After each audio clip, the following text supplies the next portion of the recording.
Hello सांगमाने आशा करूछु आपण माने समस्ते भलरे थिबे। सांगमाने मो सहित कथा हेबाकू चाहूथिले। मु वीडियो मझिरे मो नंबर देइछि, मो नंबर नै मते कॉल करंतु, पूरा मजा मस्ती रे कथा हेबा। मो नाम रूपा, बयस एई प्राय 29 वर्ष। मु एई गाँर सबुठारु बड़ घर अर्थात सरपंचंक हाबेलीर बड़ बोहू। मो स्वामी रमेश जणे गाँर सम्मानित व्यक्ति, किंतु तांको दुनिया केवल मद तास एवं निजर आवारा सांगमानंक मध्यरे सीमित। बाहाघरर एते वर्ष मध्यरे से मोते हाबेलीर एक सजावट जिनिस व्यतीत अधिक किछि भाबी नाहांती। दिनसारा हाबेलीर काम कर, चाकरमानंकु संभाळ एवं रातिरे चुपचाप एक कोणरे सोई जाओ, एहा ही मो जीवन बनि जाइथिला। किंतु मोर एही निरस जीवनरे निया लगाइबा काम करुथिला मो नणंद सुमन। सुमनर बयस 25 वर्ष थिला, किंतु ता मुंडरे 20-50 वर्ष बयस भली भर्ती होइथिला। सेई सबुबेले मोते ईर्षा करुथिला। ताकू लागुथिला कि मो आसीबा द्वारा हाबेली उपरे तार अधिकार कमी जाइछि। मो श्वशुरंक मृत्यु परे सबु जमी एवं हाबेली मो स्वामींक नामरे होई जाइथिला, एवं जेहेतु मो स्वामींकु घर मामलारे कौनसी मतलब नथिला, तेणु सबु चाबी मो पाखरे रहुथिला। एही कथा सुमनकु दिनराति कंटा भली बिंधुथिला। से जेकोनसी प्रकारे मोते एही घरु धक्का मारी बाहर करिवाकू चाहूथिला। आजी गाँर होली थिला। सकाळु ही हाबेली बाहरे तमाशा आरंभ होई जाइथिला। गाँर मर्दमाने भांग एवं मद पी होहल्ला करुथिले। स्त्री लोकमाने मध्य घर अगणारे रंग खेलिबा आरंभ करि देइथिले। मु रोसेई घरे ठिया होई समस्तंक पाई मालपुआ एवं गुजिया छाणुथिली। चुल्लीर गरम एवं बाहारर गुळुगुळीरे मोर पूरा शरीर झाଳରେ ओदा होई जाइथिला। सेतिकी बेले मु देखिली कि मो स्वामी रमेश सकाळु सकाळु ही निसारे चूर होई निज सांगमानंक सह केउआडे बाहारी गले। एबे हाबेलीरे केवल मु सुमन एवं बाहार अगणारे गाँ लोकंक भिड़ थिला। मु रोसेई काम शेष करी हाथ धोइबा पाई घरर पछपटकू गली। पछरे एक पुरुणा छात थिला, जेउठी काठ रखा जाउथिला। सेतिकी बेले मोते छात उपरु काहार फुसफुस हेबा शब्द सुणागला। मु ध्यान देई सुनिली। से सुमनर स्वर थिला एवं ता सहित जणे पुरुष कथा हेउथिला। मु धीरे धीरे पाहाच पाखकू गली एवं लुचि रही सेमानंक कथा सुनिबाकू लागिली। सुमन कहुथिला, देख बिल्लू, आजी सुजोग बहुत भल अछि। भाई तो संध्या पर्यंत होसरे आसीबे नाही। तुते बस एतिकी करिबाकू हेबो कि आजी रूपाकू संपूर्ण भावे निज जालरे फसाइबाकू हेबो। बिल्लूर स्वर आसिला। बिल्लू मो स्वामींकर सबुठारु खास सांग थिला। सेई जणे एक नंबर आवारा, जुआड़ी एवं स्त्रीलोकंक उपरे खराब नजर रखुथिबा लोक थिला।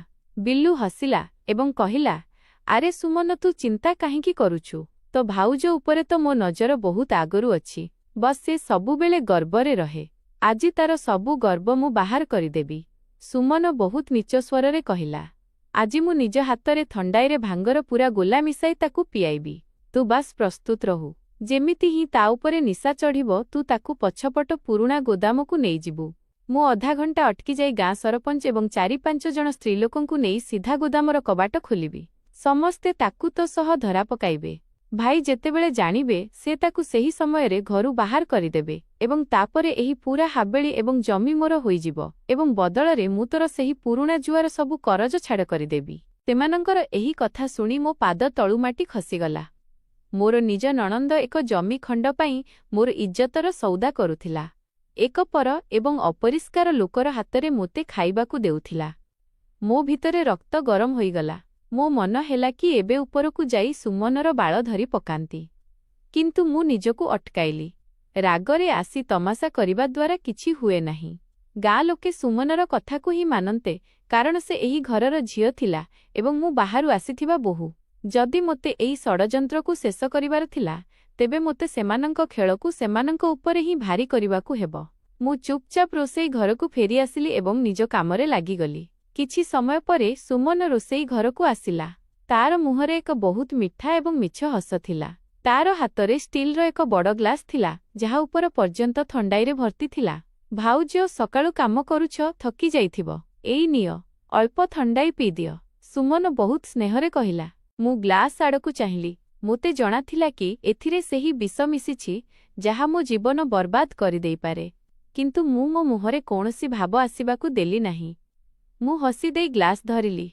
दे सुमन, सतरे बहुत गरम लागुछि, मु कहिली। सुमन मोते देखिला कि मु केतेबेले ताकू पिउछि।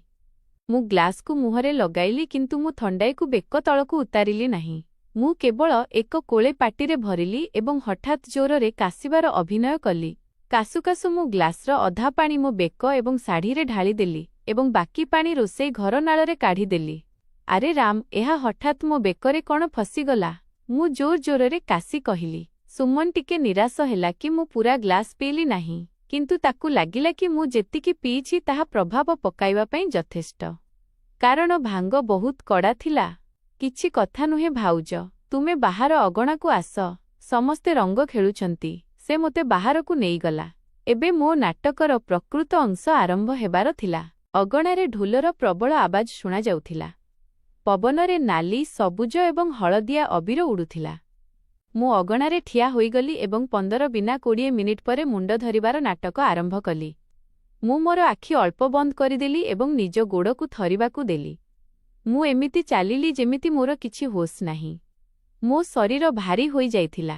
ସୁମନ ଦୂରରେ ଠିଆ ହୋଇ ମୋତେ ଦେଖୁଥିଲା। ମୋର ଏହି ଥରିବା ଦେଖି ତାର ଆଖିରେ ଜିତିବାର ଚମକ ଆସିଗଲା। ସେ ତୁରନ୍ତ ଅଗଣାର ଅନ୍ୟ କୋଣରେ ଠିଆ ହୋଇଥିବା ବିଲ୍ଲୁକୁ ଇସାରା କଲା। ବିଲ୍ଲୁର ନାଲି ଏବଂ କାମାସକ୍ତ ଆଖି ମୋ ଉପରେ ରହିଗଲା। ସେଇ ଭିଡ଼ ଚିରି ମୋ ଆଡ଼କୁ ବଢ଼ିବାକୁ ଲାଗିଲା। ବିଲ୍ଲୁ ମୋ ପାଖକୁ ଆସିଲା। ତାର ହାତରେ ଗାଢ଼ ନାଲି ରଙ୍ଗ ଥିଲା। ସେ ହଠାତ୍ ନିଜର ଖସଖସିଆ ଏବଂ ଭାରୀ ହାତ ମୋ ବେକରେ ରଖିଦେଲା। ତାର ହାତର ସେହି ଅପରିଷ୍କାର ସ୍ପର୍ଶ ଅନୁଭବ ହେବା ମାତ୍ରେ ମୋତେ ବାନ୍ତି ଲାଗିଲା। କିନ୍ତୁ ମୋତେ ମୋର ନାଟକ ଜାରି ରଖିବାର ଥିଲା। ମୁଁ ବିରୋଧ କରିବା ବଦଳରେ ନିଜ ମୁଣ୍ଡକୁ ପଛ ଆଡ଼କୁ ଢଳାଇଦେଲି, ଯେମିତି ଭାଙ୍ଗ ନିଶାରେ ମୋ ବେକର ଶକ୍ତି ଶେଷ ହୋଇଯାଇଛି। ବିଲ୍ଲୁ ସେହି ନାଲି ରଙ୍ଗ ମୋ ବେକ ଦେଇ ମୋ ଛାତିର ଉପର ଅଂଶ ପର୍ଯ୍ୟନ୍ତ ଘଷିଦେଲା। ତାର ଆଙ୍ଗୁଠିଗୁଡ଼ିକ ଜାଣିଶୁଣି ମୋ ଶାଢ଼ୀକୁ ହଟାଉଥିଲା। ଗାଁର ଭିଡ଼ରେ କାହାର ଧ୍ୟାନ ଆମ ଉପରେ ନଥିଲା, କାରଣ ସମସ୍ତେ ନିଜ ନିଜ ମସ୍ତିରେ ଥିଲେ। ବିଲ୍ଲୁର ନିଶ୍ୱାସ ବହୁତ ଭାରୀ ହୋଇଯାଇଥିଲା। ତା ମୁହଁରୁ ଶସ୍ତା ମଦର ଗନ୍ଧ ଆସୁଥିଲା। ସେ ମୋ କାନ ପାଖକୁ ଆସି ଧୀରେ କହିଲା, ଭାଉଜ, ଆଜି ତ ତୁମେ ବହୁତ ସୁନ୍ଦର ଲାଗୁଛ। ମୋ ମୁଠି ଟାଣ ହୋଇଗଲା।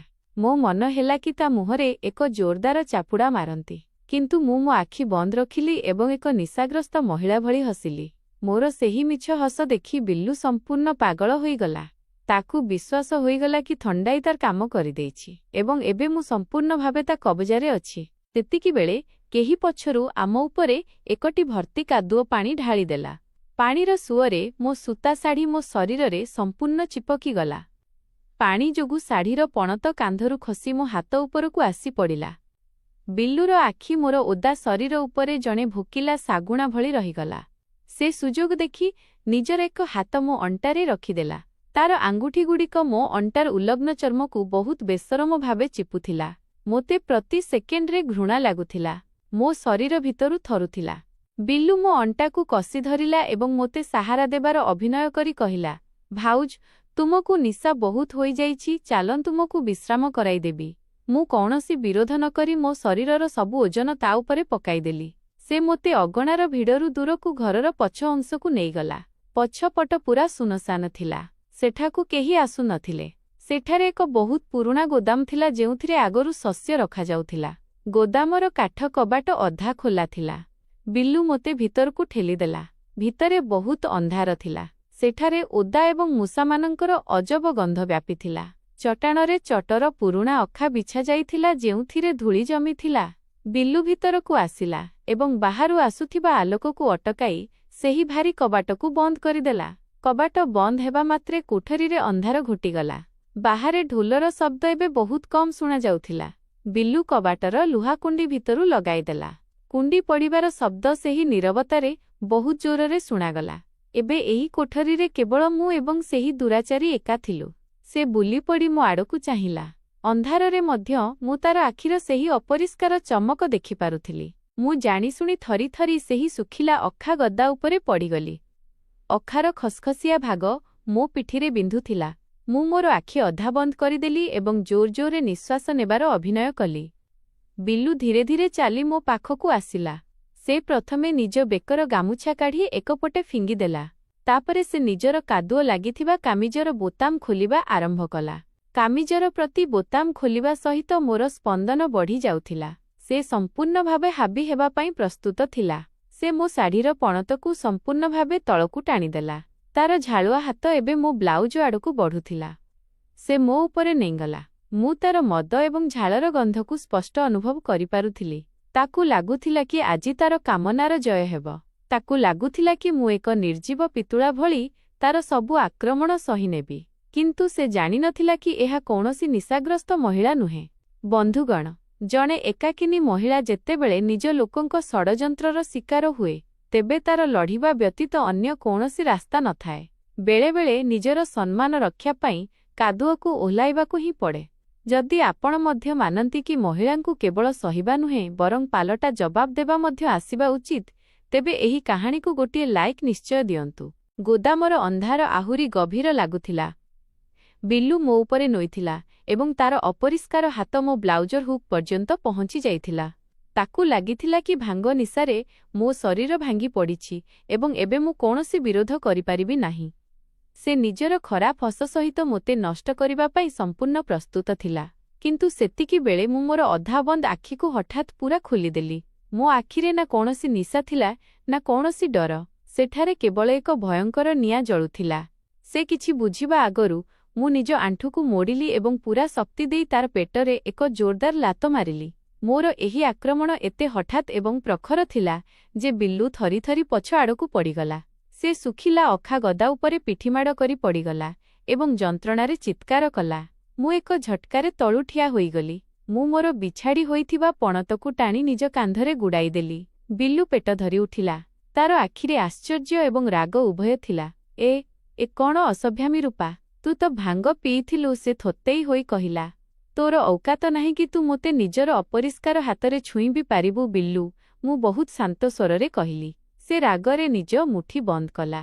ଏବେ ତ ତୁ ଏହି କୋଠରୀରୁ ବାହାରକୁ ସେତେବେଳେ ଯିବୁ ଯେତେବେଳେ ମୁଁ ମୋ ଇଚ୍ଛା ପୂରଣ କରିନେବି। ସେ ପଶୁ ଭଳି ପୁଣି ମୋ ଆଡ଼କୁ ବଢ଼ିବାକୁ ଲାଗିଲା। କିନ୍ତୁ ମୁଁ ନିଜ ଜାଗାରୁ 1 ଇଞ୍ଚ ମଧ୍ୟ ହଲିଲି ନାହିଁ। ମୁଁ ମୋ ଶାଢ଼ୀ ପଣତ ତଳେ ଲୁଚାଇ ରଖିଥିବା ମୋ ସ୍ମାର୍ଟଫୋନ୍ ବାହାର କଲି। ମୁଁ ସ୍କ୍ରିନ୍କୁ ତା ଆଡ଼କୁ ବୁଲାଇଦେଲି। ଫୋନ୍ ସ୍କ୍ରିନ୍ରେ ଭଏସ୍ ରେକର୍ଡର ଚାଲୁଥିଲା ଏବଂ ନାଲି ରଙ୍ଗର ଆଲୁଅ ଜଳୁଥିଲା। ଗୋଟିଏ ପାଦ ମଧ୍ୟ ଆଉ ଆଗକୁ ବଢ଼ାଇଲେ ନା ବିଲ୍ଲୁ, ତେବେ ଏହି ରେକର୍ଡିଂ ଏବେ ହିଁ ସାରା ଗାଁର ହ୍ୱାଟ୍ସଆପ୍ ଗ୍ରୁପରେ ପଠାଇଦେବି। ବିଲ୍ଲୁର ପାଦ ସେହିଠାରେ ଅଟକିଗଲା। ସେହି ନାଲି ଆଲୁଅକୁ ଦେଖି ସେହି ସ୍ଥାଣୁ ପାଲଟିଗଲା। କେମିତିକା ରେକର୍ଡିଂ? ତାର କପାଳରେ ଝାଳ ଚମକିବାକୁ ଲାଗିଲା। ସେହି ରେକର୍ଡିଂ ଯେଉଁଥିରେ ଆଜି ସକାଳେ ତୁ ଏବଂ ମୋ ନଣନ୍ଦ ସୁମନ ଛାତ ଉପରେ ମୋତେ ଫସାଇବା କଥା କହୁଥିଲେ। ମୁଁ ଏକ ତୀରରେ ସିଧା ତାର ଛାତିରେ ଆଘାତ କରିଥିଲି। ତୁ କଣ ଭାବିଥିଲୁ କି ତୁମେ ଦୁହେଁ ମୋ ବିରୋଧରେ ଜାଲ ବିଛାଇବ ଏବଂ ମୋତେ ଜଣା ମଧ୍ୟ ପଡ଼ିବ ନାହିଁ?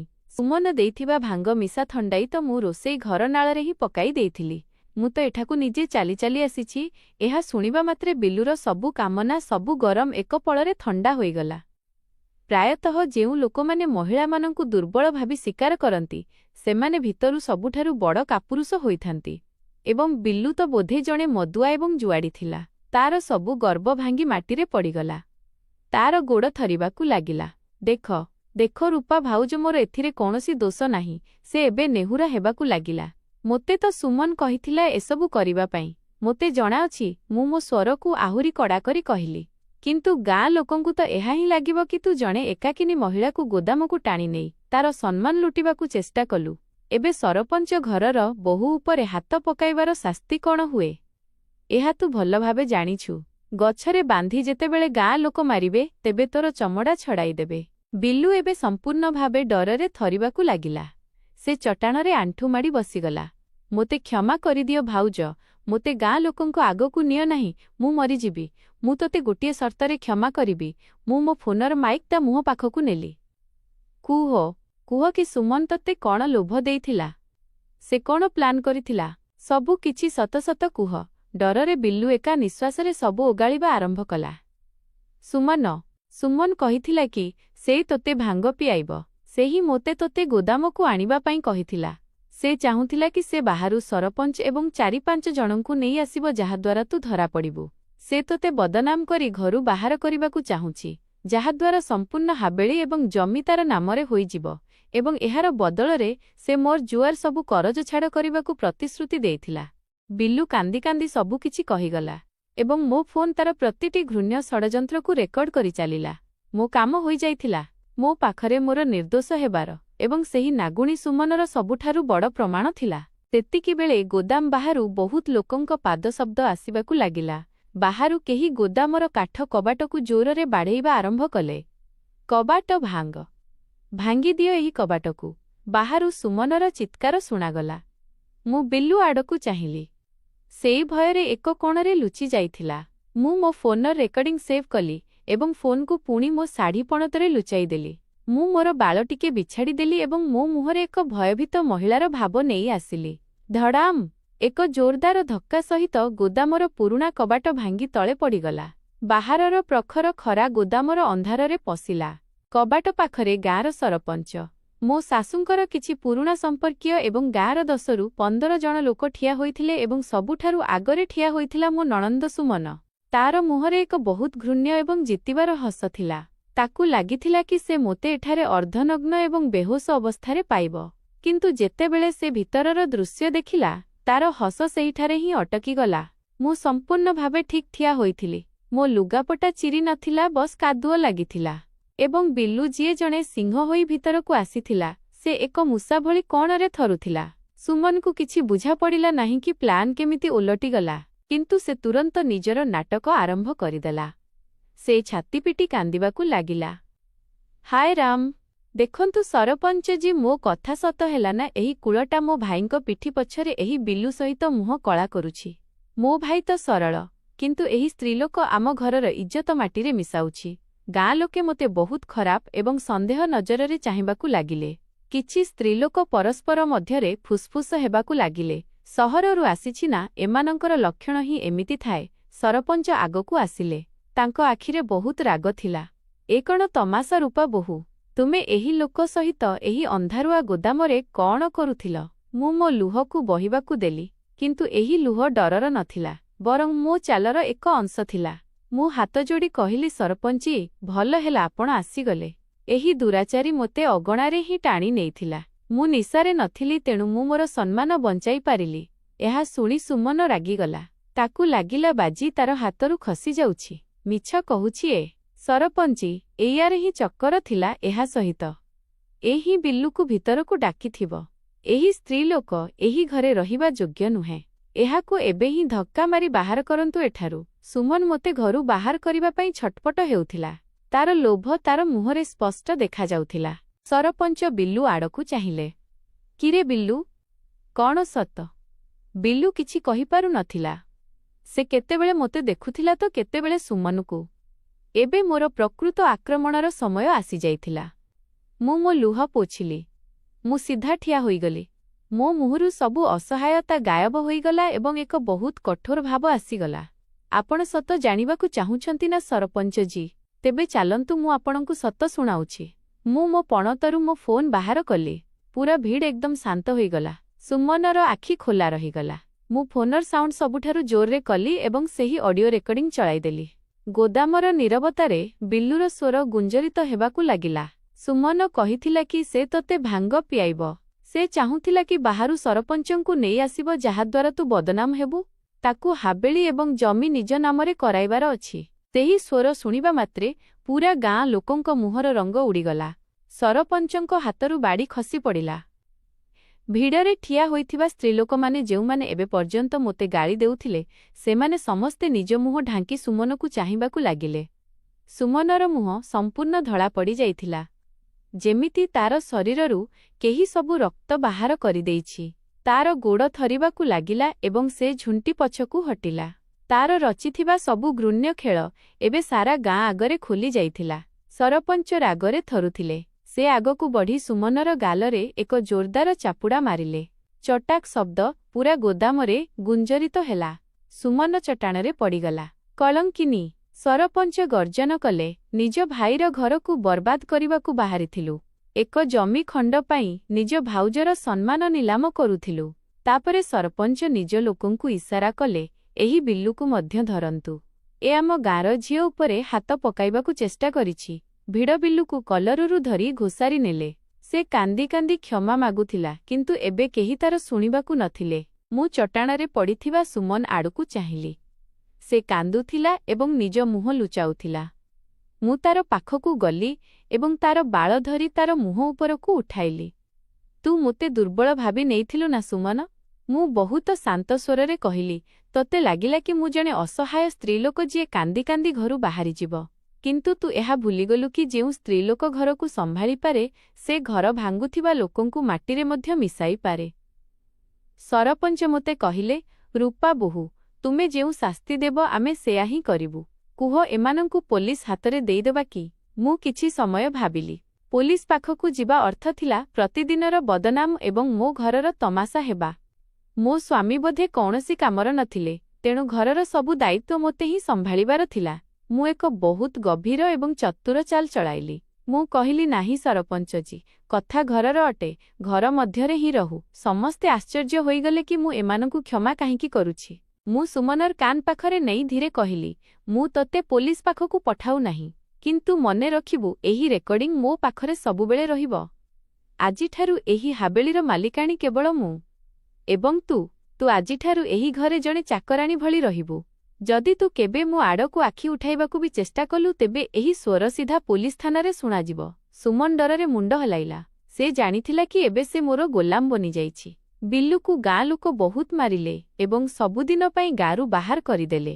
ସେହିଦିନ ପରଠାରୁ ମୋ ଜୀବନ ସମ୍ପୂର୍ଣ୍ଣ ବଦଳିଗଲା। ମୁଁ ହାବେଳି ଏବଂ କ୍ଷେତର ସବୁ କାମ ନିଜ ହାତକୁ ନେଇଗଲି। ମୋର ମଦୁଆ ସ୍ୱାମୀଙ୍କୁ ମଧ୍ୟ ବୁଝାପଡ଼ିଗଲା କି ଏବେ ଏହି ଘରେ ମୋର ହିଁ ଚଳିବ। ସୁମନ ଏବେ ମୋ ସାମ୍ନାରେ ନଜର ତଳକୁ କରି ଚାଲୁଥିଲା। ଯିଏ ମୋତେ ଘରୁ ବାହାର କରିବାକୁ ଚାହୁଁଥିଲା ସେ ଏବେ ମୋର ଅଇଁଠା ବାସନ ଉଠାଉଥିଲା। ବନ୍ଧୁଗଣ, ଏହା ଥିଲା ମୋର କାହାଣୀ। ଆମ ସମାଜରେ ମହିଳାମାନଙ୍କୁ ସବୁବେଳେ ଏହା ହିଁ ଶିଖାଯାଏ କି ଚୁପ୍ ରୁହ, ସହିଯାଅ କିମ୍ବା କାନ୍ଦି କାନ୍ଦି ନିଜ ବାପଘରକୁ ଚାଲିଯାଅ। କିନ୍ତୁ ନାହିଁ, ଯେତେବେଳେ ଆପଣଙ୍କ ଉପରେ କେହି କାଦୁଅ ପକାଏ ତେବେ କାନ୍ଦିବା ଦ୍ୱାରା ସେହି କାଦୁଅ ସଫା ହୁଏ ନାହିଁ।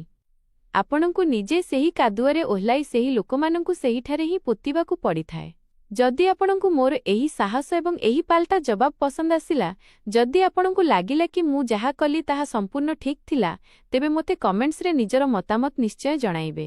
ମୋତେ ଆପଣଙ୍କ କମେଣ୍ଟସର ଅପେକ୍ଷା ରହିବ। ଏବଂ ହଁ, ଏମିତି ହିଁ ରୋମାଞ୍ଚକର ଏବଂ ହୃଦୟସ୍ପର୍ଶୀ ସତ୍ୟ କାହାଣୀ ପାଇଁ ଏହି ଭିଡିଓକୁ ଲାଇକ୍ କରନ୍ତୁ ଏବଂ ଆମ ଚ୍ୟାନେଲକୁ ସବସ୍କ୍ରାଇବ୍ କରିବାକୁ ଜମାରୁ ଭୁଲନ୍ତୁ ନାହିଁ, କାରଣ ପ୍ରକୃତ କାହାଣୀ ସେୟା ଯାହା ଆପଣଙ୍କୁ ଭିତରୁ ହଲେଇ ଦିଏ। ଧନ୍ୟବାଦ।